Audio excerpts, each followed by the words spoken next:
Okay, so I'm going to give you a little tour of all the formulas that you might need for the AP Physics C Mechanics 2020 exam. Now in 2020, some of the topics got chopped and it's going to be more conceptual than ever. So it's important to not just memorize these formulas. I mean, you don't have to memorize them anyway because you get a formula sheet.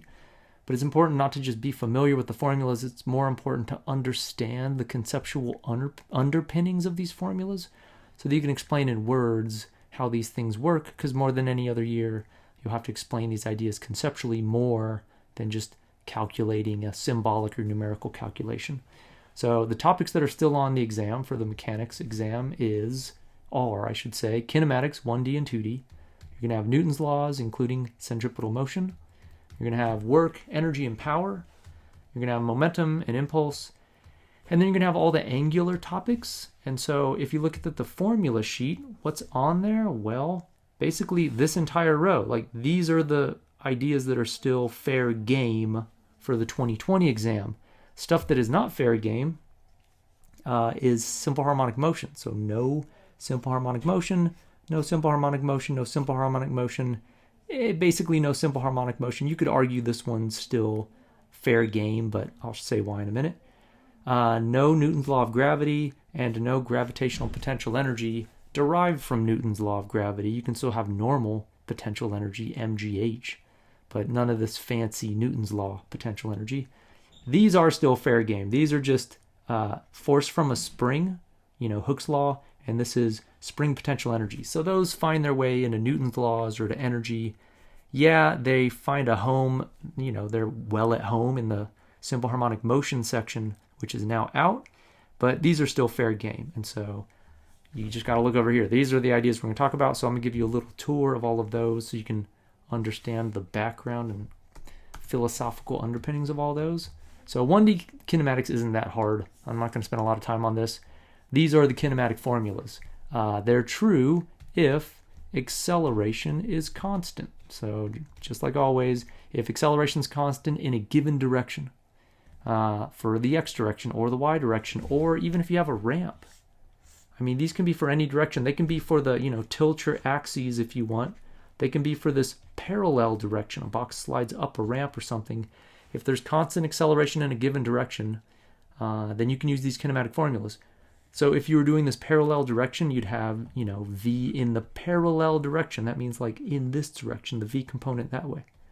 You'd have a in the parallel direction. Similarly, parallel to the ramp, any delta x would be delta x parallel to the ramp. So you'd be talking about like delta x parallel would run this way. So you can use these formulas for any direction where the acceleration is constant. Now, keep in mind, if the acceleration happens to be the special case where the acceleration is 0, yeah, that's constant, but it just renders all these formulas into tautologies of v equals v, which isn't all that profound because the v doesn't change. Or it turns them into distance is rate times time, which, is simpler than you need to deploy these formulas against. But technically, it does work. A equals 0 will be true for these formulas. So what is there to keep in mind? Well, the definition of these in terms of calculus, because this is AP Physics C. So remember that v is technically the derivative of the position with respect to time. Isn't it always delta x over delta t? Yeah, this is more of like the average velocity. Now, if the velocity is remaining constant, then either one of these are going to work. But if your velocity is continuously changing, this is the formula that's more true. This gives you the instantaneous velocity at any given moment. And this quantity over here would give you the average value. If your velocity is constant, they end up being equal. You can do the same thing for acceleration. Acceleration is the derivative of the velocity with respect to time. Again, isn't that delta v over delta t? Yeah, that's the average velocity, average acceleration. This over here, the derivative of v with respect to t would be the instantaneous acceleration. So keep those in mind. How can you work backwards? So taking derivatives brings you down the ladder from position to velocity to acceleration. Taking integrals brings you back up the ladder. So if you integrate v dt, that gives you delta x. So integrating v brings you up to displacement. Effectively, you could think about this as just separation of variables. Move dt over, you get v dt, integrate both sides, you get delta x is v dt, the integral of it. Similarly, you can work your way back up by saying that delta v is the integral of a dt. Similarly, move dt over, multiply both sides, integrate both sides, the right-hand side becomes delta v. Be careful, it is delta v. A lot of people want to say that this is v. Well, it's only v if v initial 0. So this is delta v. You might be like, why is it delta v? Because what you're getting is integral dv. You know, if I move dt over and I integrate both sides, integral dv is between v initial and v final. So what you're getting here is, you might be like, I don't know what the integral of dv is, but you know what the integral of dv is. It's just v. So the integral of dx is just the integral of 1 times dx, which is just x. So the integral of dv is just v.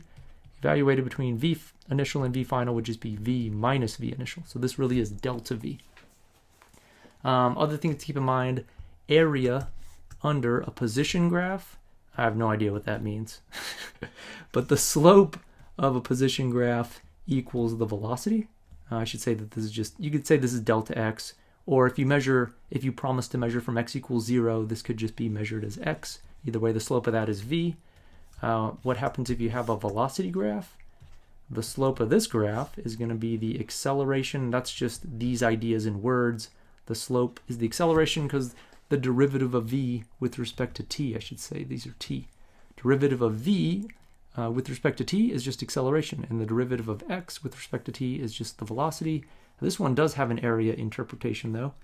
Area under v, well, that's just the integral of v. You come over here, you ask, like, what happens if I take the integral of v? You get delta x. So the area under here is just delta x, like we set up there. So graphically, that's what it means. You know, I've been saying in words what it means, and then mathematically, this is what it means, how you can represent it. And then you can have one more graph, try to fit it in here. You can have acceleration as a function of time. Slope of this one, we don't really talk about it that much. It's the jerk. So the slope is the jerk. It's the derivative of acceleration with respect to time. Or you can talk about the area. This one's more useful. If I have a certain area under this acceleration, well, area under a graph is the integral of that function. You look over here. What happens if I have the integral of a? You get delta v. So the area under here is delta v. So it's likely that the AP is going to have you connect these ideas all to each other. So they might have you explore this idea of delta v in terms of, oh, it's the area under the acceleration graph. In words, you might explain that. Or mathematically, you might be like, well, it's the integral of acceleration with respect to time, which also represents delta v.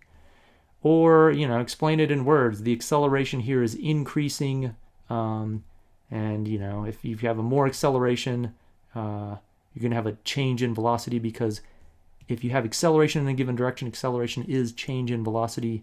The more that acceleration can happen for a given amount of time, the more change in velocity you're going to get. So there's different ways to represent in words, math, or pictures. Okay, so that's kinematic formulas. What happens if you had 2D kinematic formulas?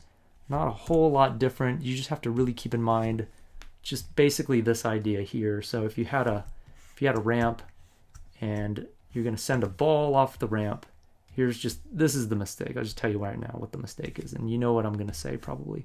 Ball flies off the ramp with a speed s. Solve for the time it takes to fly through the air. Okay, people get gung-ho. They're like, okay, I'm going to use my kinematic formula. I know the acceleration in the air is negative g, which is negative 9.8, and if you want to get technical, 9.81 meters per second squared. Yes, g is the magnitude of the acceleration, so g is positive. But the acceleration in the y direction is negative. So I know my acceleration in y. Maybe they tell you the height here. And so they tell you the height here is like 3 meters. Well, your delta y, you're like, you're not going to fool me, is negative 3 meters because it fell down. If you wanted to know the time of flight. What else did you know? You'd be like, oh, I know the velocity is s. Let's say s is 5 meters per second. You want to put in 5 meters per second here, but that's wrong. And it's wrong because you got to use these all for one direction. So if a is in the y direction, delta y has got to be the y direction. And this has to be v initial in the y direction. Not v initial in the x direction. This was in the x direction. What's v initial in the y direction? It is 0. So these you can use to solve for the time. And then if you wanted to, you can find the distance by saying distance in the x would be vx times t. Simple formula because the acceleration in the x direction is technically 0. So it just simplifies this formula to distance or displacement when you move x naught over.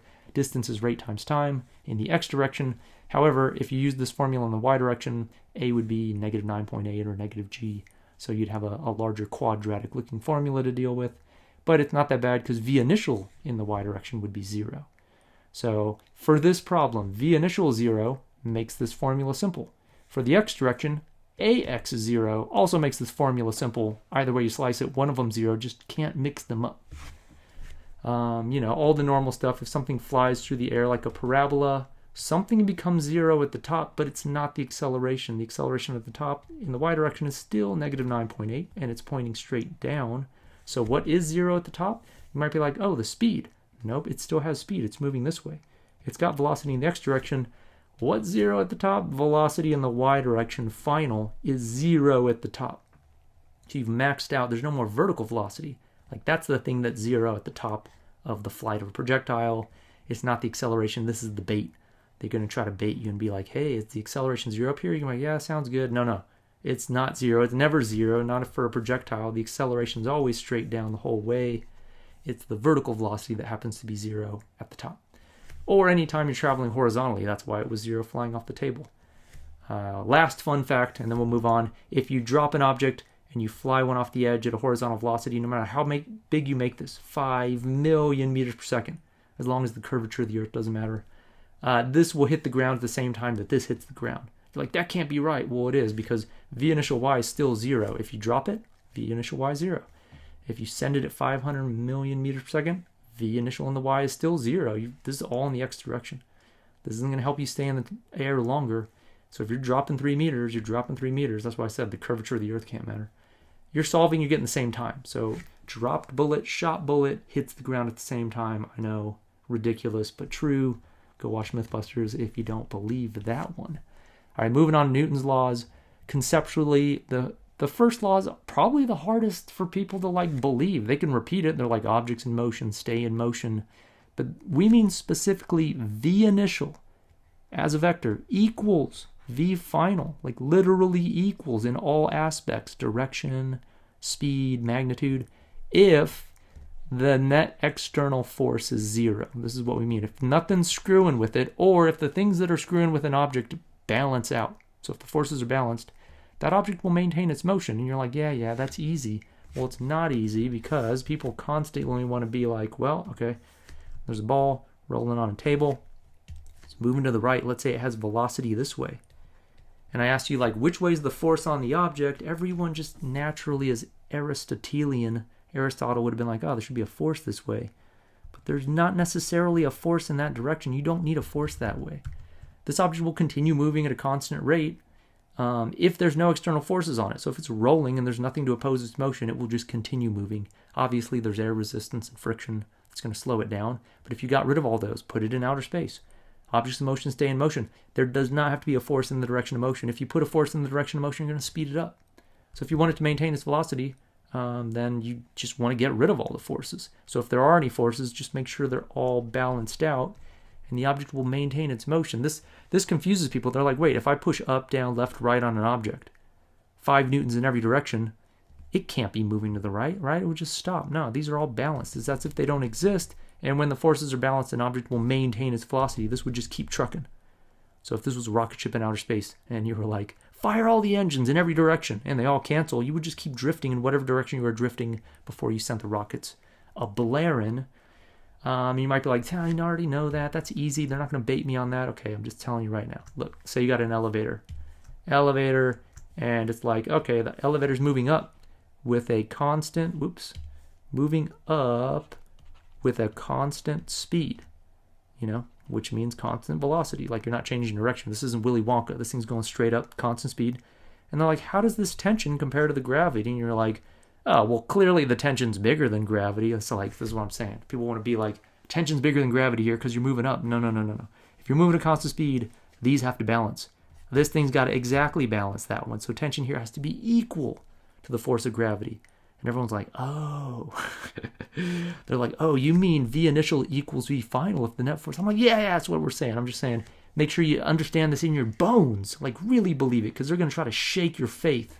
And you're going to go back to what you believed before physics. So if you're moving at a constant speed, I should say in a given direction, like I should say constant velocity, then the forces have to be balanced.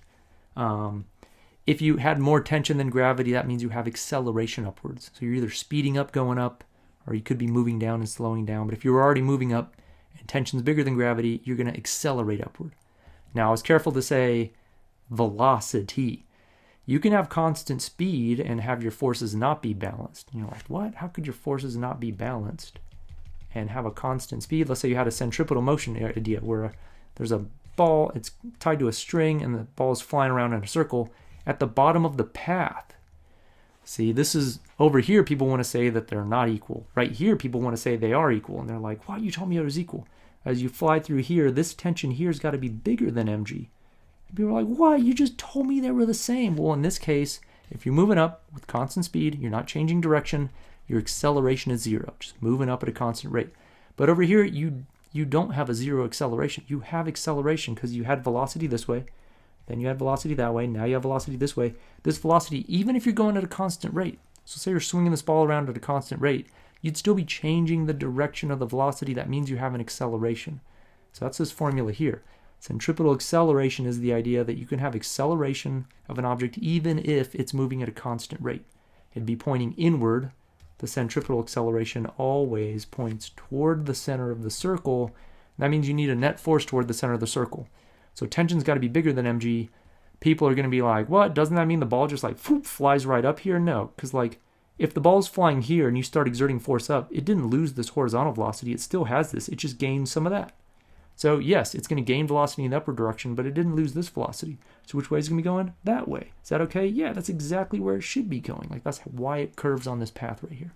So long story short, you can have acceleration even if you're going at a constant speed, but you can't have acceleration if you're going at a constant velocity, because velocity means magnitude and direction. So if you're not changing anything about velocity, then acceleration really is zero. And that means either there's no forces on an object, or if there are forces, they're perfectly balancing out. So that's Newton's first law. Just make sure you really believe it. Some people are like, they're acquaintances with Newton's first law. You need to be married to Newton's first law, so they can't shake your faith. This is Newton's second law right here. This is the one that people are more familiar with. They're like, man, this is the meat and potatoes right here of Newton's laws. You plug in all your forces up here, you divide by mass, you get the acceleration. How do people mess this up? Well, you got to do this for like a given direction typically. Like it's going to be most helpful to just focus on a direction and go. So maybe you put in all the y forces, that gives you the y acceleration. Put in all the x forces, gives you x acceleration. What happens if you put y forces and x forces? You probably get the problem wrong because you're not going to be able to do it very well that way. Yeah, you could do these fully as vectors. It's not advisable. Best to look at a given direction at a given time. So y forces change the velocity in the y direction, i.e. give it y acceleration. X forces change the x acceleration. You put in whatever you put in, right? Pick a direction as positive, you plug in your forces. How does this get hard? You might be like, it's baby stuff. How does this get hard? Well, what if one of your forces is a function of velocity? Let's say you got you take a ball and you drop it.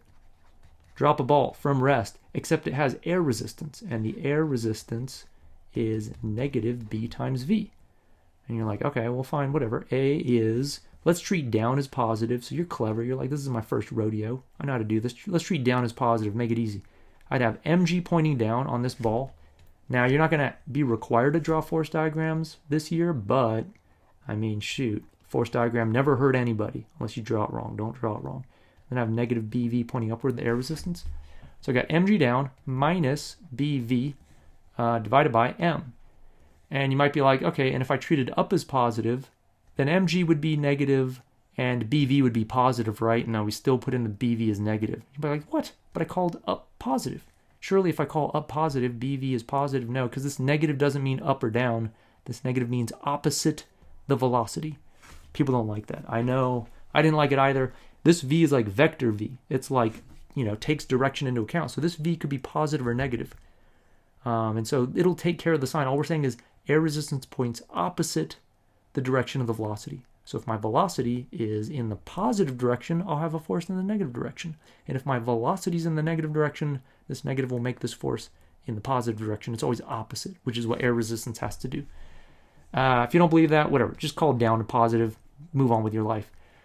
You might be like, okay, let's solve. Well, this is a function of v. So it's like, crap, this is going to keep changing. This v is a function of time. Like it's going to, v changes here. You're going to be speeding up. So how do you deal with this? You have to write, typically you have to write a as a derivative.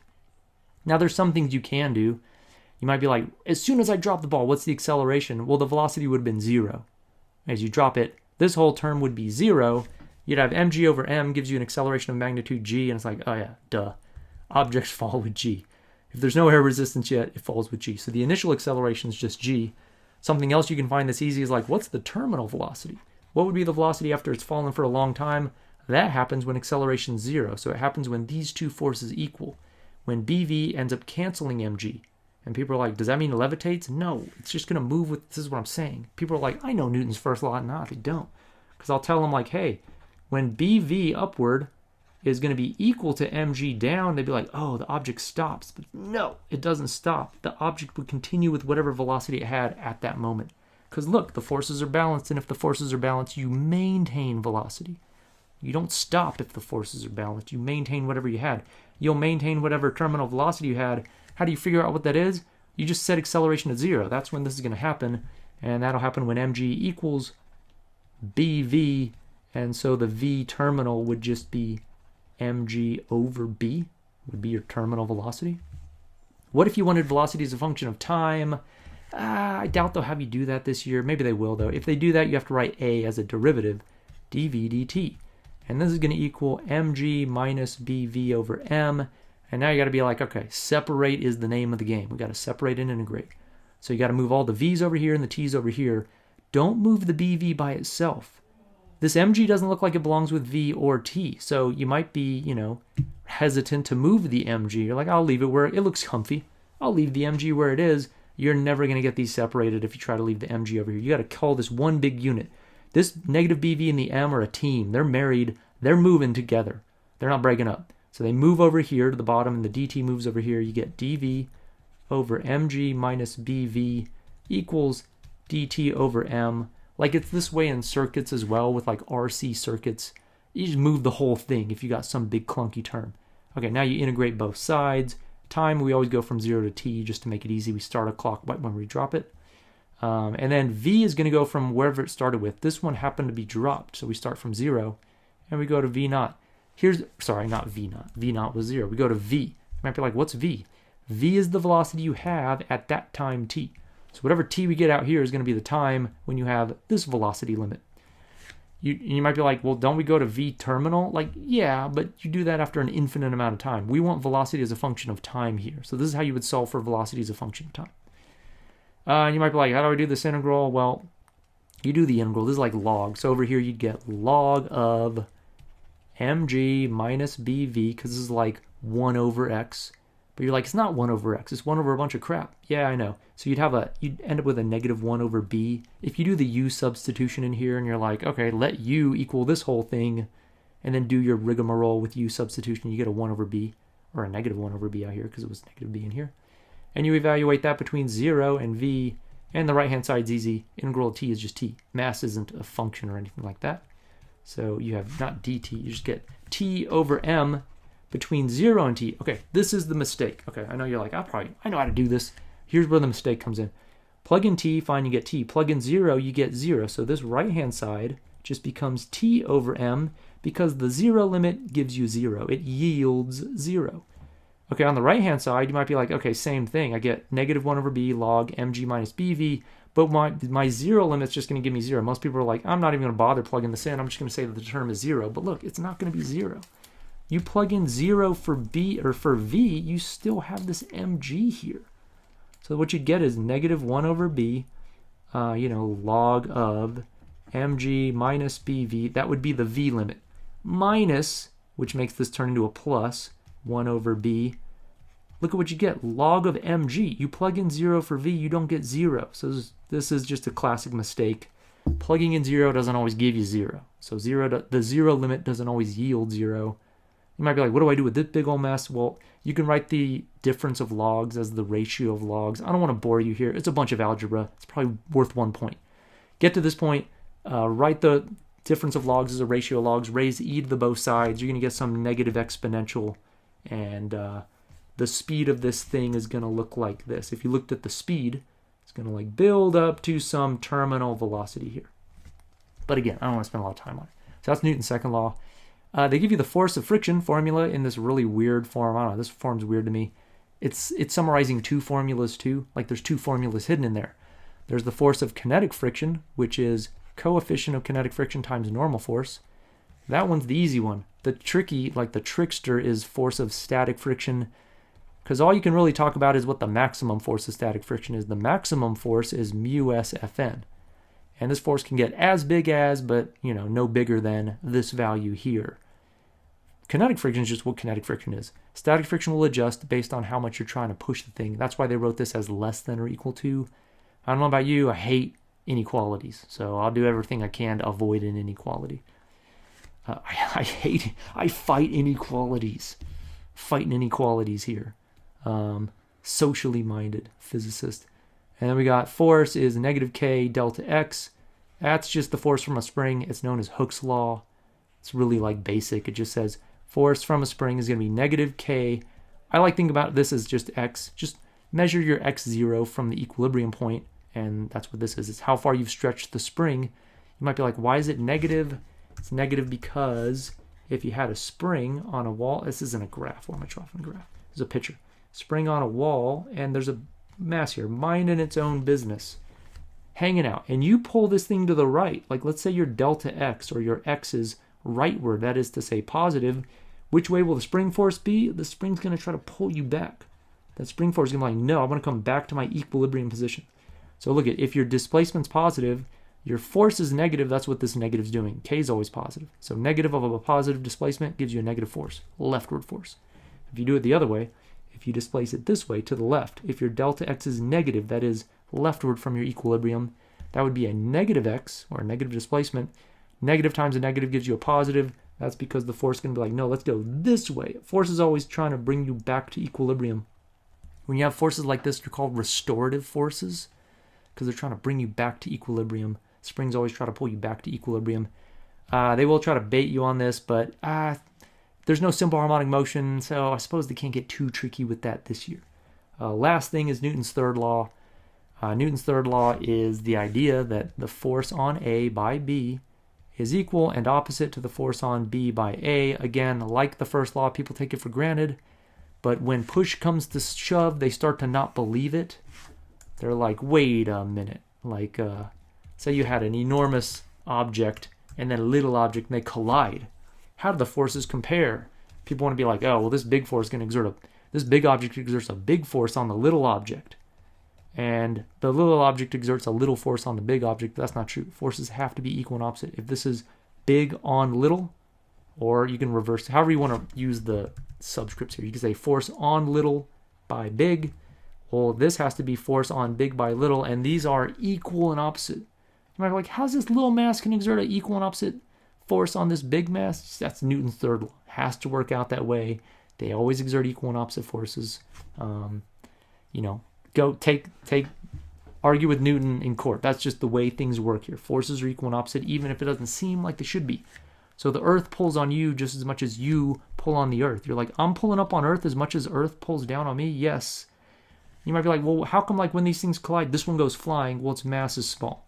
So even though the forces are the same, if you have a little mass down here, you get a much bigger acceleration than this big mass. So, when I fall out of the tree, I fall down, the earth doesn't fall up because the earth's mass is so big, it has no acceleration basically, but I have 9.8 meters per second squared of acceleration downward. You might be like, well, okay, fine then. What in the world is this here? That's just another way to write centripetal acceleration. So remember that like V is rho omega, if it helps. So we'll talk about this in a minute from angular. So, fast forward if you want to see where this comes from. But V is rho omega. If you plug in rho omega for V squared over R, you're going to get R squared omega squared over R. All I'm doing is plugging this in for V. I'm squaring it. And then cancel 1R, you get R omega squared. So it's just a fancy way to write the centripetal acceleration. Remember, for centripetal acceleration, if something's actually going in a circle, there's always got to be a net force inward, and there's always got to be a centripetal force inward. There doesn't have to be a tangential force. So last thing here for forces. If you've got something going in a circle, You don't need a tangential force unless you want that thing to speed up or slow down. If it's going in a circle, it must have a centripetal force. That's got to be there.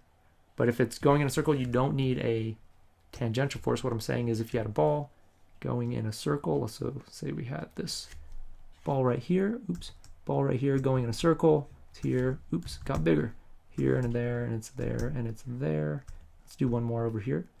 So traveling around in a circle, going around this way with some speed, it has to always have a centripetal acceleration in. It just must. You're changing your velocity by changing the direction. This v squared over r, centripetal acceleration, changes the direction of the velocity. So you can have centripetal acceleration and not speed up. It's crazy, but true. If you do want to speed up, you then need a tangential force or a tangential acceleration. That can speed you up or slow you down. This you need if you're going to speed up or slow down, but the centripetal is all you need if you want to maintain your velocity and maintain your speed while going in a circle. So that's this is like one of those, hey, I've said it before, but hey, can you travel at a constant speed and have acceleration? The answer is yes, you can have centripetal acceleration. Can you travel with a constant velocity and have acceleration? No. If you're traveling with a constant velocity with vector included, your net force has to be 0, your net acceleration is 0. Okay, how about work, energy, power? Well, conceptually, it's amazing how many people can do work problems and not even know what work means. So this is important. Work, because you got to explain things in words this year. Work is the transfer of energy. And it's not just the transfer of energy, it's exactly like how much energy you did transfer. So it's the transfer of energy. So if I tell you the work done was like positive 30 joules, let's be specific. The work done by, let's say Earth is going to be pulling on some object. Work done by Earth on some ball, right? So you've got a ball, it's going to fall down. So here's a ball, and it's going to fall down toward the Earth. So the Earth is doing work on this thing, the force of gravity, which is caused by the Earth. So you got this force of gravity. It is the thing doing the work. So force of gravity right here. What this means is like Earth is transferring energy into the ball. If the work done is positive by a force, it's giving energy. So this force is generous. The Earth's being generous right here. It's like, hey, ball, I see you need some energy. So I, the Earth, the first subscript here, I'm going to do positive 30 work. This is like gives. So there's a story here, but people don't realize it. Like the story of this statement right here, this equality is the Earth is giving, that's what this positive means, 30 joules of energy to who? To the ball. So Earth gives 30 joules of energy to the ball. How does that show up? Does the ball like get bigger? No, it gets faster typically. Like the ball speeds up. So this manifests itself in the form of kinetic energy. So as this ball falls, the Earth does work on it, positive work, and the ball gains energy. Well, the Earth isn't always so, generous. You can imagine throwing the ball upward. Say the ball is moving upward. You might be like, oh, oops, that's not right. You might be like, hey, so that means force of gravity points up now. No. See, force of gravity always points down. Earth does not care what you do. Earth's going to pull down. So let's say you moved up. Well, now Earth's going to do negative work on you. Say you went upward. If your force is opposite the direction of motion, and we'll talk about this in a minute, that's what this project has to do with, then your work's going to be negative. So let's say the work done by Earth on the ball is negative 30. So the story in words that would go with this statement right here would be, there was a thing, the Earth, it was not generous, it took. So this negative sign here means takes. So this means Earth takes 30 joules. Took it from who? Took it from the ball. And it's like, what? How did it do that? Well, this ball had kinetic energy. You had to throw it in order for it to get higher. So you give it some initial velocity. It had kinetic energy. Gets up to here. Guess what? Now the ball's got no energy. The ball's sad, and it's like, oh man, I got no energy. Where did it go? The Earth took it. I'm like, how does the Earth take it? What does that turn into? We typically just say it turns into gravitational potential energy. So like the Earth stole it in the form of gravitational potential energy, and now the ball doesn't have that energy anymore. Is this story kind of dumb and hokey? Yeah, but I'm telling you, it helps. It helps to like have an idea of what's going on and where the energy is transferring. Otherwise, you'll forget, like, what does negative work mean? What's positive work mean? Positive work means that the thing doing the force gave the energy. Like something's still getting energy, but the Earth gave energy. So it's important in this sense. Like if the ball's falling downward, they might be like, hey, is the work done on the ball positive or negative? Work done on ball. You gotta be like, well, did the ball gain or lose energy? It speeds up, gained energy, so work done on the ball is positive. When the ball's flying up, it's losing energy, so that means the work done on the ball is negative. I mean, you can reverse it too. You can be like, okay, well, wait, when it was flying up, how about the work done on the Earth? Technically, that'd be positive. So you'd be storing energy in the like potential energy due to gravity and whatnot. Okay, so that's what work means. It's the transfer of energy. This is the fancy formula for it. You could be like, wait, that's not how I learned it. I learned work as FD cosine theta. Yeah, that's like the same thing. It's just like, what if your force is varying? Like gravity doesn't vary. Gravity's mg. It's nice. It doesn't change.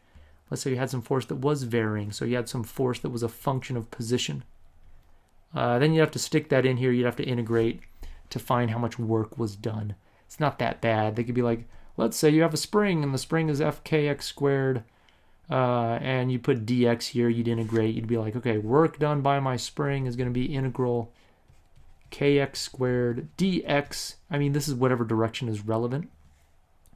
And you'd integrate from wherever to wherever. So like they'd tell you where you brought the spring. Maybe you went from 0, like it was unstretched, and you brought it to some maximum amplitude or something like that. So you'd integrate and you'd get the work done by the spring in that case. It'd probably be, well, you got to watch out for signs here too. So that's why I told you this whole story. So you know, is it taking energy or giving energy? That'll dictate whether it's positive or negative. You might worry about this dot product. Like, what the heck is a dot product? That just means the only component of the force that does any work is the component in the direction of motion. So if for some reason gravity wigged out, it wouldn't. Let's say you had someone else is exerting a force over here. But the force is somehow not enough to make this ball deviate. So maybe this ball's in a tube or somehow on a pole, and it slides down the pole. It can't deviate. But someone still decides to push that way. Would they be doing any work? Yeah, but only the component in the direction of motion does work. So only this part of that force would do any work. You're like, how do I take that into account? You just take cosine theta. That's what you're doing here. So the dot product of f dot dr can always just be written as f, magnitude, like the magnitude of f, forget the direction, times dr, magnitude again, times cosine of the angle between them, angle between f and dr, which would be this direction here because it moved down. The ball moved down and the force was this way. So that's what that cosine theta is doing. The dot product there is just making sure you take the component of f in the direction of motion. So a crazy example of that would be like, let's say you had some box, and that box was moving in this direction here, moved over there. So let's say that was the displacement. For some reason it moved over there, but the whole time you had some force straight down while it was going that way. How would you find the work done? First of all, the work done would be negative. You can see it now from here. Cosine of angles between 0 and like 90 are all positive. So if you have a force in the direction of motion or a force with a component in the direction of motion. So if the angle between force and the direction you moved is between 0 and 90, you're going to be doing positive work. You're trying to speed that object up. You're being generous. You're giving energy. However, if your force actually decides to point this way, anywhere from like 90 to 180, now that force is not being generous. That force is going to be doing negative work. It's going to be slowing the object down. It's going to be taking energy away from the object. That's what this cosine theta will do for you. So over here, what theta would matter? Well, it would be the angle between, delta x and f. Is that angle bigger than 90? Sure is. That means we're going to be over here. We're going to be doing negative work. How could you tell? Well, just look. This force has a component opposite the direction of motion if you break it into two pieces. If I break this force into two pieces, one that runs parallel to the motion and one perpendicular, you get that the parallel part runs opposite to the direction of motion. This force is going to be doing negative work, going to be working to slow the object down. And you might be like, well, what does this piece do? The perpendicular piece, that's like the centripetal piece. Basically, it's trying to be centripetal, but for some reason this object is not changing course. If you allowed it to change course, that portion of the force would try to deviate its direction. So part of a force, the perpendicular force, tries to change the direction of an object. The parallel force tries to change the speed of the object. That's what that means, and if you throw it in an integral, you get what you get. Good to remember that the work done by gravity is positive on the way down, because gravity's speeding you up. Work done by gravity on the ball is negative on the way up, because it's slowing you down. And you can figure out what it is by just from mgh. Like, you can say kinetic energy is turning into mgh. The kinetic energy got lost to mgh, or mgh turned into 1f mv squared. So mgh is the amount of work done. It's just a matter of positive or negative. You go down, positive mgh. You move up, negative mgh is the amount of work done by gravity. The formula for kinetic energy is pretty self-explanatory. You have kinetic energy if you're moving. That's pretty easy. And kinetic energy will be conserved if, so this is a conceptual idea that's important, energy initial will equal energy final as long as there's no external work done. And it's like, oh, that makes sense, because external work is the transfer of energy. If you don't transfer any energy into a system, if there's none of that, then your energy's got to be conserved. So put everything in your system, energy's conserved. Just make sure everything's actually in your system. Then there's nothing out there doing work that is not in your system. Otherwise, energy wouldn't be conserved. Can a force do no work even though it exerts a force? Yeah, maybe it's perpendicular. If it's perpendicular, theta's 90, does no work. One of these perpendicular, like centripetal-like forces does no work. The centripetal force does no work. How do you know? It doesn't speed you up. So it's not taking energy or giving energy. How else could a force do no work? Well, if there's no displacement, the force does no work. If an object doesn't move, that force can't do any work on it. Here's these formulas here go with it. So that's the formula for potential energy, or it's the change in potential energy, mg delta h. And that's the formula here for the spring potential energy. So you have spring potential energy anytime there's a spring that's compressed or stretched from its equilibrium position. These here are power. So those are probably the ones that people have the least acquaintance with. This is how much energy, or joules per second, known as watts, an object is, a force is doing. So you could ask how much work was done, sure. You could also ask how much work per time is being done. That's how much power is being done. So this is the rate of change of energy. So work just gives you how much energy did you give. You're like, oh, I was so generous. Gave 30 joules. Yeah, well, let's say it gave 30 joules over 4 million years. Doesn't seem so generous. So power gives you an idea of the rate of change in energy. And so this is the definition. The fancy AP Physics E definition is the derivative of the energy with respect to time. That's the instantaneous power. Or you could be like, can't I just write this as change in energy over change in time? Yeah, this is like the average power. Just like we always do. The deltas are the average. This is the instantaneous values. You can also think about this as the amount of work done per time. Like, how come I'm allowed to do that? Because work is the transfer of energy. So if something gained 30 joules, that's the change in energy. That's what we mean by work. This is what I'm saying. Work is the change in energy. So you can write it as work per time. So that's the definition of power. How might you have to use it? Well, if you have to do a calculation, you can move the dt over. You could say dE is pdt. So if you somehow have a formula for power, you can multiply that by dt. You can integrate both sides and find how much energy between 0 and whatever time t you want to find. That will give you how much total energy got transferred. Conceptually, more power means you can more readily transfer energy. So things will speed up quicker. So if I gave you a car and I was like, hey, this car can go from 0 to 60. You're like, that's great. But if it takes 3 million years, you're like, that sucks. So power gives you an idea of like 0 to 60 in a certain amount of time is like, okay, you can transfer that energy quickly if this power is big. How about this formula? This one's a weird one. F times V. It's just another version of this formula up here. There's a few ways to see it. I mean, one way is you can come up here. You can be like, well, look, this right here is dE, right? A differential change in energy. I'm like, no, it's not, because the integral of that is delta E. But yeah, integral is the total change in E. That means this little bit in here is little dE. It's an infinitesimal change in energy. You might be like, okay, let me take our definition of power. Power is dE dt. Fine, that's by definition. All right, equals, let me just plug in what dE is. Like, this is dE as well. So an infinitesimal amount of work done is an infinitesimal change or transfer of energy. And if you add all that up, you get the total E. So F dot dr is dE. So we could do F, dot dr over I should say dt, not delta t. dt. Well, now look what we got. We got F, and I could just associate this dt with this form, this dr. dr over dt is just v. So that's why this formula is the same thing. So if you take this little dE, plug it in down here, you just get, F times v. So it's just a fancy way to get it.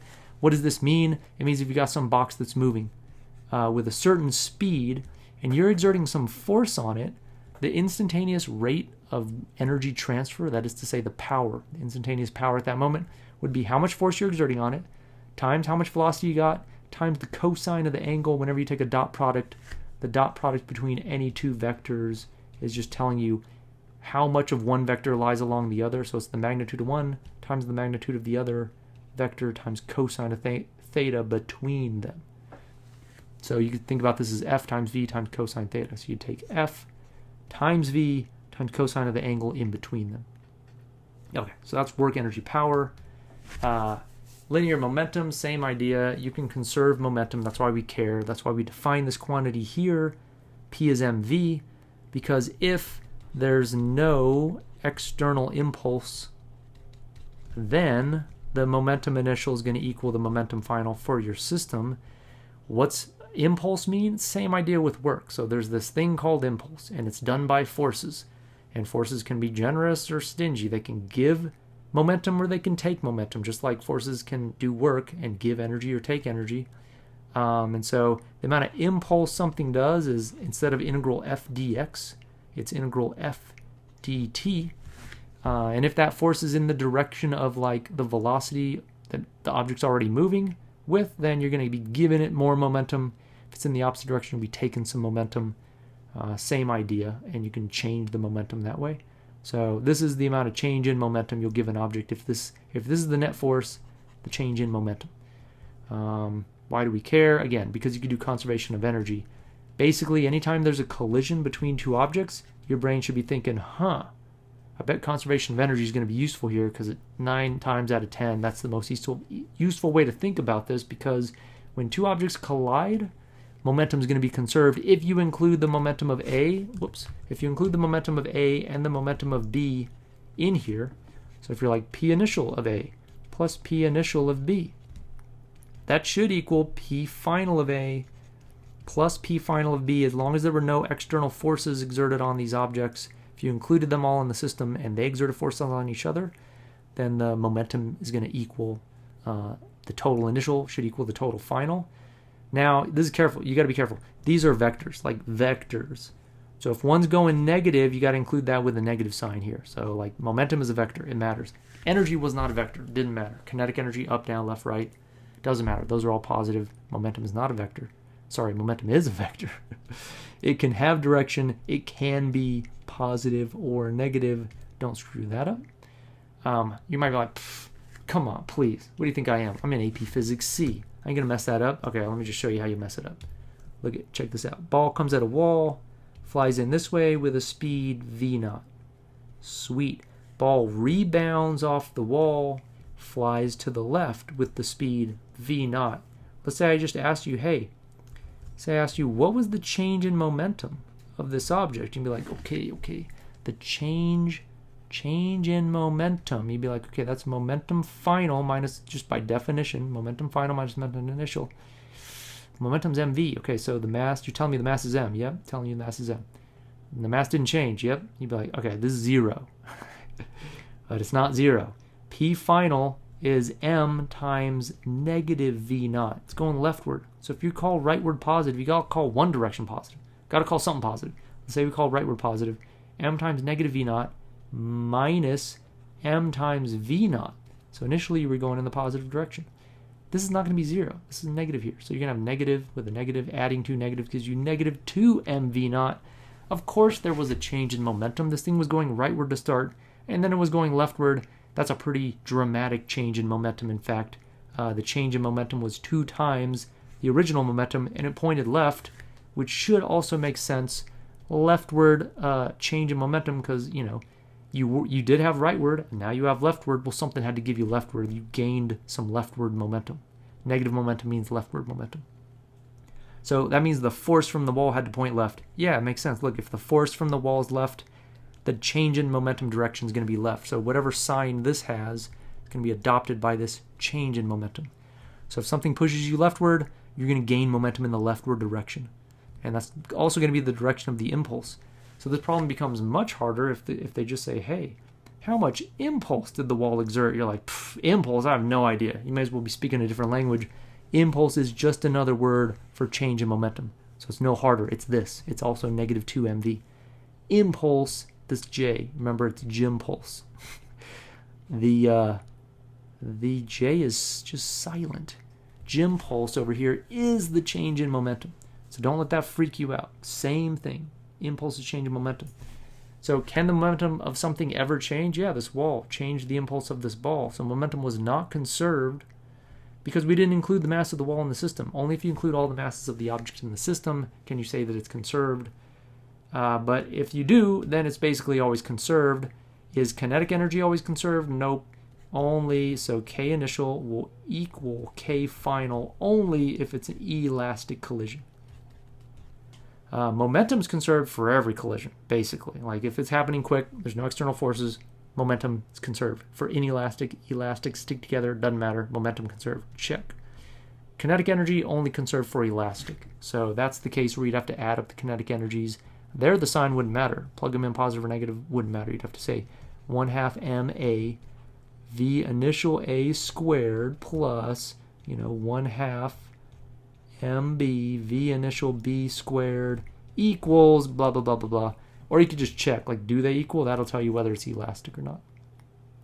And you do the same thing for the finals. That's only true for elastic collisions, where they bounce and everything's nice and you don't create any thermal energy or anything like that. So that's also this formula here. Impulse is the integral f delta t, which is delta p. That's this formula here. What is this? You might know, what is that derivative right there? It's just another version of Newton's second law. So Newton's second law says A is net force over m. But A is just dv dt equals net force over m. Okay, let's move the m over, move the dt over. You get m dv equals net force dt. You're like, why are we doing this? I don't really care. But watch, something magic happens. mdv. Well, let me just sneak the m inside. You're like, you can't do that. Yeah, I can. Okay, fine. I won't do it yet. That might freak people out. I'm going to move the dt over. I should have left it over here. I'm stupid. Leave the dt over here. I got overzealous. Moving stuff around equals net force. Look at this is dv dt. That's a derivative. And you're like, okay, can I move constants into or out of a derivative? Yeah, that's fine. If this is a constant term, move it in or out. Just like an integral, you can move it in or out. So you get d mv dt. And then you're like, oh my gosh, I see it. I see it. mv is just p. Like p is mv. So this is the derivative of p with respect to time, and that's got to equal the force. Yeah, that's what we're saying. We're saying the force is equal to the derivative of momentum with respect to time. So if for whatever reason you got some momentum, like function, if you take a derivative, so if you got the graph of this thing, the slope of the momentum with respect to time is going to equal the force. So slope of momentum equals the force. You might be like, wait. I thought area under an F graph equals change of momentum. Like, that's true too. If you have the force graph and you integrate force, that's what we're doing here, that's just finding the area. Area under a force graph is the impulse, which is the change in momentum. So that's what this equation is saying in words, is area under a force graph is equal to the change in momentum. I mean, that's kind of mathematical, but that's how graph compares to equation compares to words. If a force is applied on an object, it's going to exert an impulse, which is going to change the momentum of that object. Last thing is this center of mass formula. This one tells you where you could balance an object. And so to use this formula, you would be like, okay, let's say we got a bunch of masses. I got mass 1, mass 2, they're all different sizes, mass 3. And let's say these are all connected with a really thin rod. A rod that's so thin it doesn't actually contribute any mass to the system, but that rod is rigid enough that it can support all the masses and it doesn't let them all wiggle around. So I'm just going to skewer these with a rod.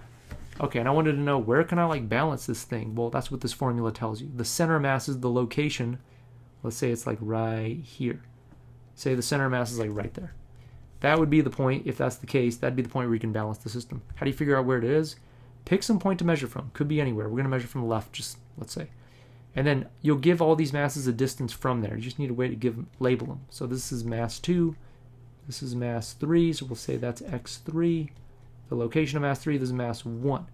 And that means the location of mass 1 is 0. So when you go use this formula, it says that the location of the center mass is going to be equal to sum of mx. So I'd take m1 times 0. It doesn't even get to contribute. The x1 was 0. If you choose this as the location where you measure all your x's from, this contribution 0 plus m2 times x2. So whatever the mass of the second mass is times its position from where we're measuring from. You might be like, but I just chose this randomly. That's fine. Don't worry about it. Plus m3 x3. Same deal up here. And then in the bottom you add up all the masses. That's what this means. You take m1, I thought that was 0. No, m1 isn't 0, it's location 0. So it still gets to play down here. Everybody eats in the denominator. Everyone gets to play down here. Some of these masses might be 0 up here if their positions are 0. And if you add all this up, you get some number. What would that number be? That number would correspond to the location of the center mass. Let's say you get this location right there. It means that at this point, you could balance the system. At that point, it'd be perfectly balanced. That would be the location of the center mass. So it's a distance. It's like a certain number of meters. And it tells you where you'd measure from. But that's so random. I just chose to measure from here. What if I chose to measure from here? Same deal. You'd get a negative number now, and it'd be equal to this much, but it'd be referring to the same point in space. So instead of like, let's say the total distance here was 10. So let's say this total distance is 10. Instead of getting like positive 7 from the right, you'd get like positive 7 from the left, you'd get like negative 3 from the right, but it'd still be talking about the same location in space. So at the end, when you get this number, it's measured this far from wherever you choose to measure from. So you can measure from wherever you want. You can measure from not one of these masses at all. You can just measure from over here. You'll get a really big number, positive number, maybe it's like positive 10, positive 12 or something. It's always going to tell you the same location. It corresponds to the same location. You just have to interpret it correctly. Why else does it matter? Well, when you have like, if you like attached this thing, skewer this side with a pivot and allow this whole thing to rotate, you want to know how much torque does the weight of this whole mess exert? Well, if you've got the system here and you got a rod and you got this big thing here, mass here, and you create a pivot right here for it to rotate around and you let it go, you're like, how much torque is exerted on it? Well, the torque's from gravity, and the beautiful thing about gravity, mg straight down, you can treat it as if all the mass, just plug in all the mass. This would be like m1 plus m2 plus m3 times g. You could treat it like all the mass is exerted right here at the center of mass. So if you wanted to find the torque, we'll see it in a minute. The formula for torque is r times f. Times sine theta, but our angle is 90 here. So you'd take this entire force, this whole thing, and you'd multiply that by whatever this position was here. So x center mass, wherever you're measuring from your axis. So you can just multiply this whole thing by an r of this x center mass. Your torque would be m total times g is the force times x center mass if you happen to measure from this axis here.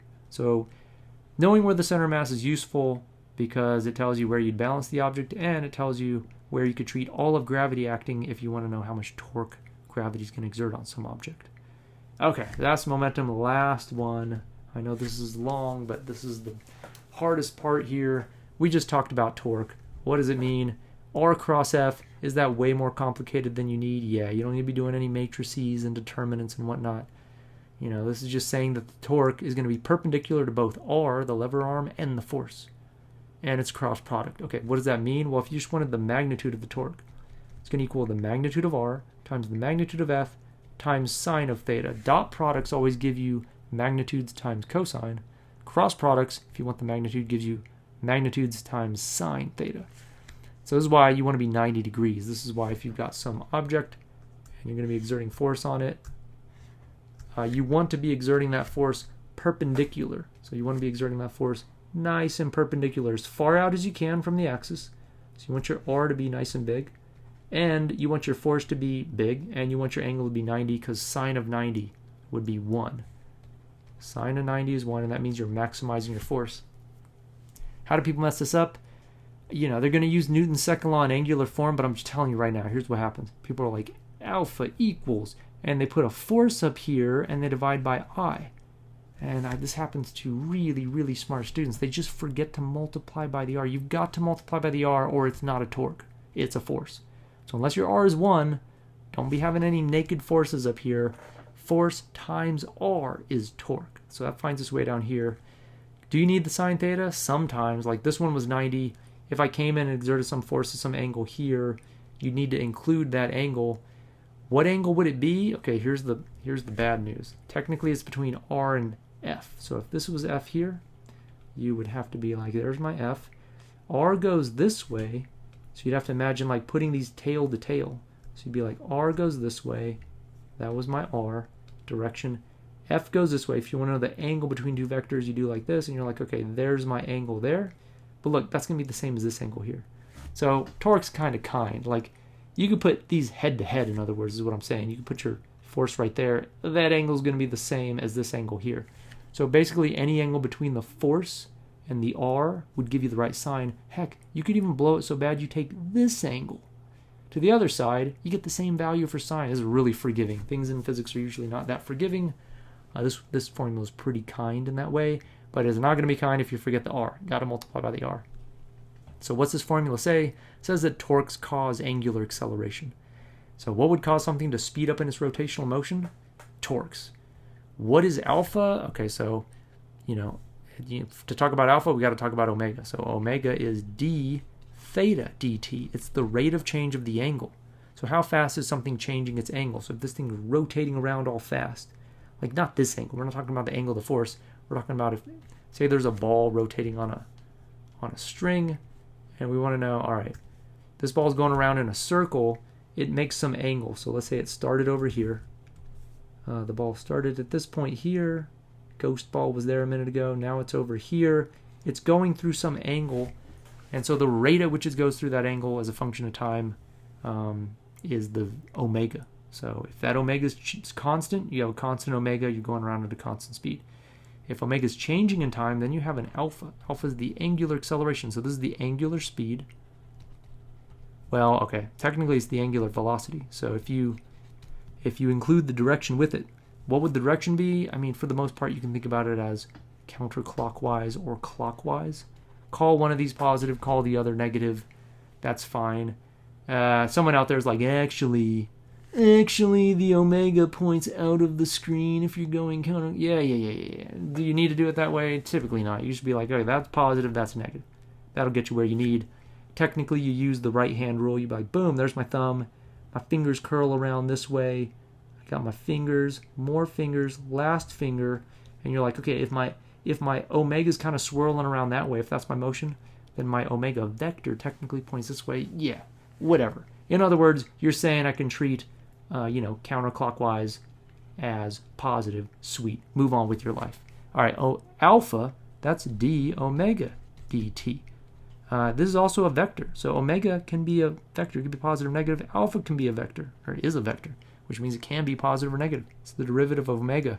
So if you're going at a constant rate here, you've got no alpha. You have no angular acceleration. This is the angular acceleration. If you're not changing your angular velocity, you're moving around at a constant rate, you got no alpha. If you are changing your angular velocity, then you do have an alpha. What would cause that alpha? Torques cause the alpha. That's what we're saying up here. That's the meaning here, the content. If there's a torque on something, you get an alpha. How do you get a torque on something? You have a force applied at some distance from an axis, and it's applied at an angle that's not zero. So if you come in here and you're like, hey, I'm going to get this thing to rotate, I'll push that way. Yeah, that doesn't work. That's going to be an angle of 180. Sine of 180 is going to be 0. Oh my god, dude, I wrote 0 up here. I am so dumb. So sorry. Sine of 90 is 1. That's how you maximize the force. I was talking too fast. Sine 90 is 1, not 0, dirt. Sine of 0 or sine of 180, like this here, would be 0. That wouldn't be doing any torque. That's like trying to close the door by pushing straight toward the hinge. Doesn't work. You push on the doorknob this way, dirt, because you know that gives you the most torque, gets you the most angular acceleration of the door. Why might you have less angular acceleration? Because you have a lot of rotational inertia. Just like more mass gives you less acceleration, more rotational inertia makes something more sluggish to rotation.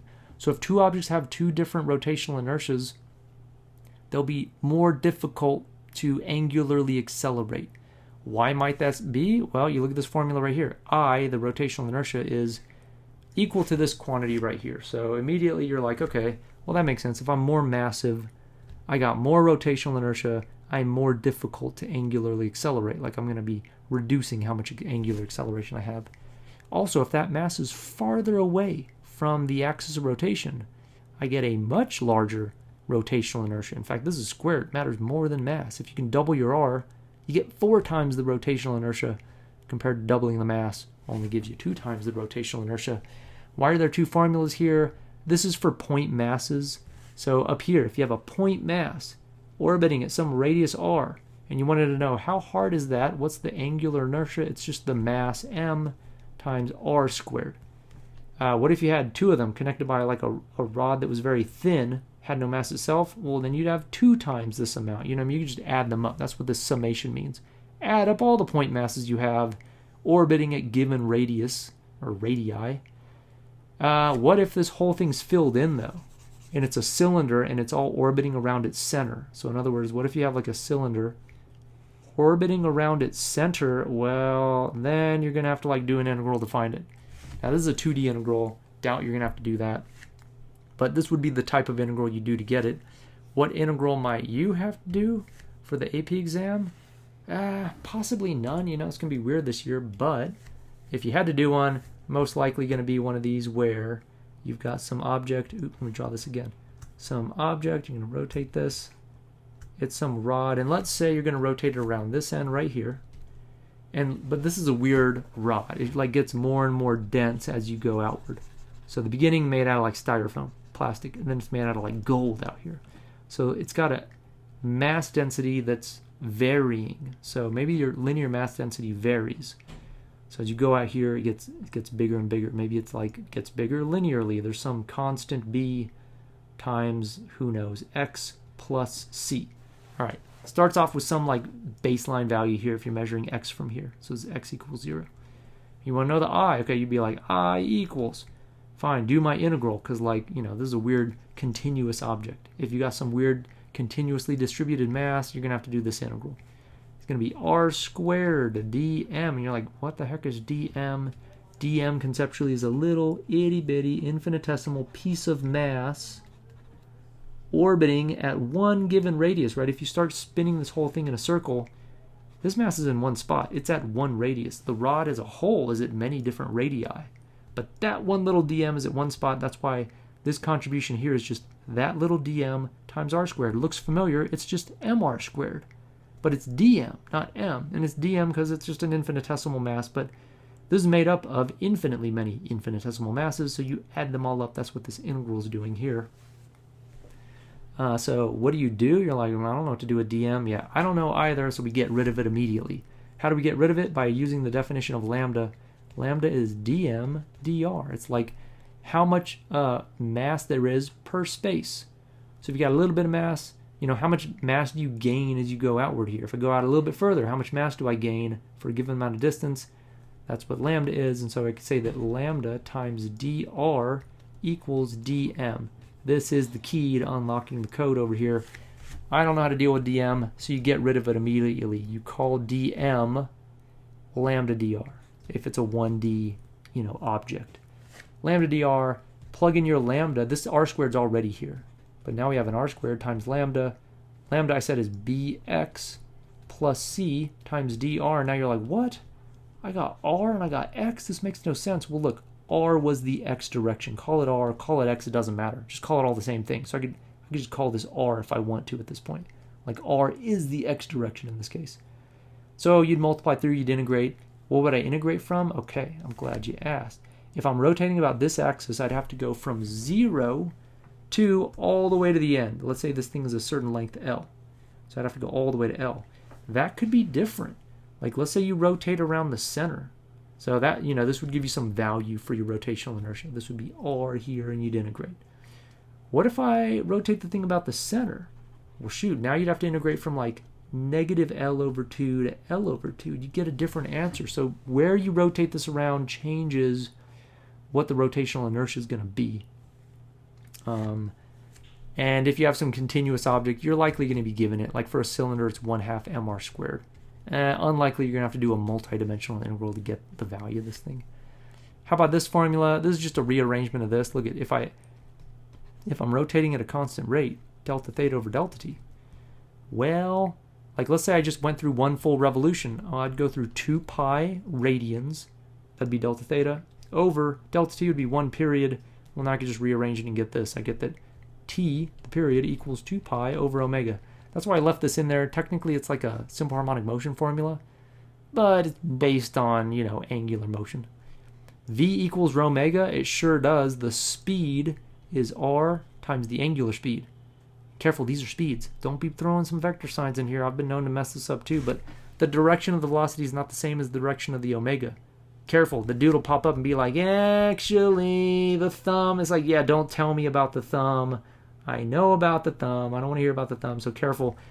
This is not vector omega and vector v. This is the speed of an object, and this is the angular speed. Speed's important. There's no sign involved. This is just how the speeds compare. Like what you might be like, what does that mean? Angular speed and speed. Why do they compare at all? Okay, let's say this whole thing's rotating at a certain omega. This rod right here we were talking about rotates at a certain omega. Well, not all points move at the same speed, but they do all rotate at the same omega, because this point's going to go through 2 pi radians in one period. This point goes through 2 pi radians. They all go through the same angle in the same amount of time. So the omega is the same for every point on here, but the velocities aren't going to be the same. This point at the end is going to be moving fastest. Point over here, not quite as fast. Point over here, not quite as fast. Point over here, even slower till you get toward the center and you get very little speed at all. So the v values are going to be different. The speeds at which they're traveling, how do you figure that out? Well, if you want to know the speed at a certain point, multiply the r at that point, which might not be the full length. If you multiply by the full radius of the object, you're getting the speed all the way at the end. If you multiply by like half of the radius of the object, you get the speed in the middle. And it depends. I'm assuming we're rotating around this end over here. So if we're rotating around this end right here, you could imagine rotating around this middle part. Well, then you'd measure your r's from there. And so the best you could do is L over 2 at that point. This point would not be moving as fast, which, by the way, is why this is going to have a lesser rotational inertia. Nothing's actually moving as fast. Your eye is going to be smaller, easier to rotate because nothing's actually getting all that fast. But if you rotate at something about the end, one of those objects is going to be moving really fast. Big ol' L times omega, which means it's going to have lots of kinetic energy, took a lot of work, harder to move, bigger I. All right, angular momentum, we'll save that for a minute. Kinetic energy, well, that's just the analog of regular energy. If something's rotating, it's got rotational kinetic energy. This is the rotational kinetic energy.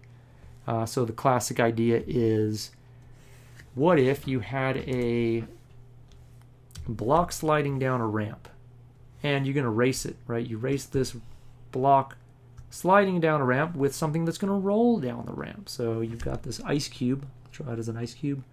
Ice cube's going to just slide down the ramp with no friction. So I for ice cube. And then you're also going to have you're going to race it against the wheel, right? Or something like that. So the next experiment is you put a wheel on here. You roll the wheel down and you race them against each other. Which one's going to win? Well, the ice cube wins. Why? There's a couple explanations. Let's say these both start with the same mass. This red one looks bigger, but let's say the masses are equal. The mass mi equals the mass of the block here, or the circle, the wheel. If they both start with the same height and the same mass, then they both start with the same mgh. What's that mgh going to turn into? If you're the ice cube, it only turns into 1/2 mv squared. That means you get a ton of speed. All this mgh gets funneled straight into 1/2 mv squared. This ice cube's like, heck yeah, it gets a big old speed, completes this quickly. What if you're the Rolly mass? Well, you're going to get 1/2 mv squared. You started with the same mgh in your budget, but you got to distribute that to 2. You got 2 kids. Both of them get half as much stuff because you got 2 of them here. 1/2 I omega squared. You got to be like, sorry, you guys got to split it. Tough luck. Neither get as much. So the speed of this, by speed I mean the speed of the center of mass, of this wheel is not going to be as big when it gets down to the bottom. It's going to take longer to get down because this bead isn't going to be as big down there. You'll have just as much energy. So careful. If they're like, how does the total kinetic energy compare at the bottom? It's going to be equal. Ice cube and wheel have the same kinetic energy total, but the ice cube has more translational kinetic energy because MGH got funneled all into that as opposed to sharing it between the two. It's not because E thermal was generated. Don't be like, oh, because E thermal got generated for the... No. Yes, for this wheel, there's going to be static friction making it rotate. You're like, ha, see, friction, thermal energy. No. Static friction can't generate any thermal energy. Only kinetic friction, like slippy friction. You got to have stuff sliding against each other to generate that thermal energy with friction. Static friction doesn't actually generate any thermal energy. So you're not actually heating up the ground. It's not because of that. It's just because you're like sharing the energy for this rolling motion. Even if it's rolling and not slipping, not generating any thermal, you're just sharing the energy between the two for something that's rolling. Okay, so that's that quantity. Oh, we didn't even talk about these right here, but these are the kinematic formulas. You only get 2. So stingy. But, this is 2020. You get to use whatever formula sheet you want, I suppose. Let's take it home. There's all the other formulas as well over here, so, feel free to look at those. These are only true when alpha is constant. So if alpha is not constant for some reason, don't be trying to use these. What happens if alpha is at 0? Well, then you just get the super simple formula that, angular distance, or like delta theta, how much you rotate, equals rate times time, just like distance is rate times time. So that's what these reduce to. If you have alpha 0, are they true? Yeah, there's more work than you need. This is the simple version. Last thing, the angular momentum. Man, angular momentum trips people out. First of all, they're like, what the heck is R cross P? We'll talk about that in a minute. Let me just talk about I omega. So angular momentum, get rid of this. Angular momentum, one way to think about it, maybe the easiest way to think about it is just L, angular momentum, which is a vector, equals I, rotational inertia, times omega. Like omega has a direction, it sure does. Remember the thumb and everything, counterclockwise, clockwise. So does the L. The L adopts its direction from the omega. Whatever direction omega goes, that's which way L goes, which you can pretty much think about as clockwise or counterclockwise. I know, it's not a vector direction, but you can treat it as a vector direction and call one positive, one negative. Put your thumbs away. Put the thumbs down. So what does this mean? Something's rotating. It's got an I, got an omega. This is how much angular momentum. Why do we care about angular momentum? Because angular momentum will be conserved if, this is good conceptually, if the net external torque is 0.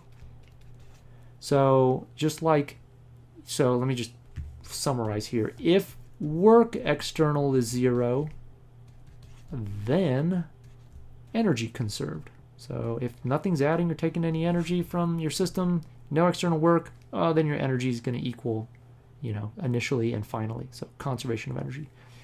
How about impulse? If no external impulse equals 0, if external impulse equals 0, that means your momentum is conserved. So these are important because conceptually you might be asked about this.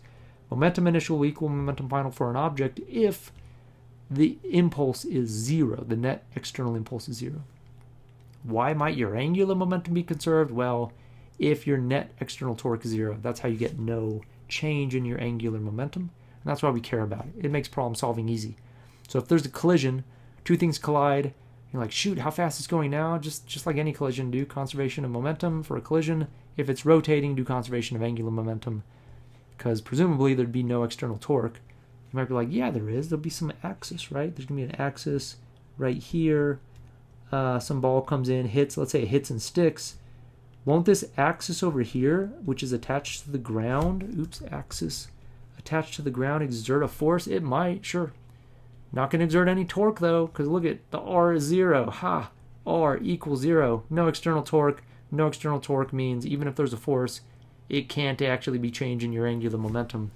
So that's why for these collision problems, that axis can't exert any torque. You might be like, what if it's rusty? Okay, yeah. Technically, that'd be applied at a little bit farther away than R equals 0. So if that's the case, they'd tell you about it. But it's not going to be due to, an instantaneous collision with this force this way. It'd be due to some creaky, nasty friction in there that would take place over time.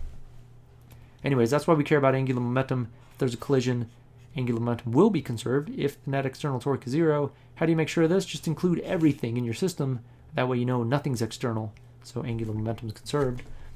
You might be like, okay, fine, I omega, I like that. What about this? What over here? What does that mean? Well, this is for a point mass here. If you R times P. Say you got some mass. You got some mass M flying in with a speed V, and it like hits and sticks to a rod. It's going to hit and stick to this rod right here, and it's going to rotate around this point down here.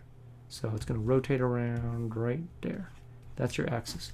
Remember, like, how much angular momentum did this mass have before it hit? You're like, nothing. It was moving in a straight line. Well, this is the bad news. Masses that move in a straight line can have angular momentum. I know, it's annoying, doesn't make sense, but based on the way we define angular momentum, it can happen. How much angular momentum will it have? We'll just imagine when it's right up next to this thing. And we'll use this formula. We'll be like, okay, I have a point mass. Let's say it hits and sticks here and it starts rotating around in a circle. What's the I? Well, the I of a point mass is mr squared. So it'd be m times, so let's just call the length of this thing r. So it'd be m times r squared. Fine. What's omega going to be? It gave me v. Well, before the collision, the speed was v. How do we relate v to omega? Well, v equals r omega. V equals rho omega. So that means omega equals v over r. So right before it hit, it would be v over r. And 1r cancels 1r. Lo and behold, you get r times mv. But that's just r times p. Like mv is the momentum. What is this? It's effectively r times p. You're like, there's a cross product in there. I know. It just means that the angular momentum points perpendicular to the plane defined by r and p. It's the thumb. It's again, put the thumbs away. I know. No. Just count this as clockwise or counterclockwise and your life would be much better. You don't have to really worry about the cross product. Yes, that's the truth. You could do a matrix here with determinants and get the direction of each component. But you could pretty much just worry about L for a point mass as being m times v, the p, times the r. If you need to include a sine theta, fine, include the sine theta. Just like any cross product, include the sine theta, which is the angle between v and r, if you need to. But here it would be 90, right? Because v went this way, r went this way. So my angle was 90, and the sine of 90, unlike what I wrote before, it's not 0, it's 1. So mvr here would be the angular momentum. And you're like, you just pulled mathematical witchcraft over here. Yeah, I see what's happening here, but I don't get it. How can a mass have angular momentum? Simply by the definition. Look, this thing's going to start rotating afterward. So that angular momentum had to come from somewhere. The only place it could come from is this mass. So like it had to come from that. This thing had to have angular momentum before it hit and stuck to this thing, which is weird. I know. You might object. You'd be like, hey, MVR was after it stuck. No, it's actually right before it hit too. Right before it hit, the rotational inertia would be MVR right before it hit. The omega it would have, the effective omega would be V over R, and you get MVR. So long story short, MVR is the rotational, angular momentum of a point mass. I omega is the angular momentum of a mass rotating about its center. So if you have some cylinder rotating around its center, find what the I of the cylinder is, multiply by omega. That gives you the angular momentum of that cylinder. If you got some point mass, the mass at the one point orbiting all at the same radius, well then, you could just do MVR if you want, or you could do MR squared times omega, same formula. Like these agree. It's not like they disagree. You get the same answer from both of them if you use them carefully. Like these, I omega or R times P, give you the same answer, including the sine theta and all, if you apply it carefully to a given object. Whew, all right. Those are all the formulas and topics. If you made it to this point, God bless. Hopefully that helps. Do your best to memorize the concepts, not the formulas. Like you get the formulas. Don't just memorize these. Try to memorize what they mean. Like how do they relate to each other? What is the fundamental basis of them? And hopefully that helps.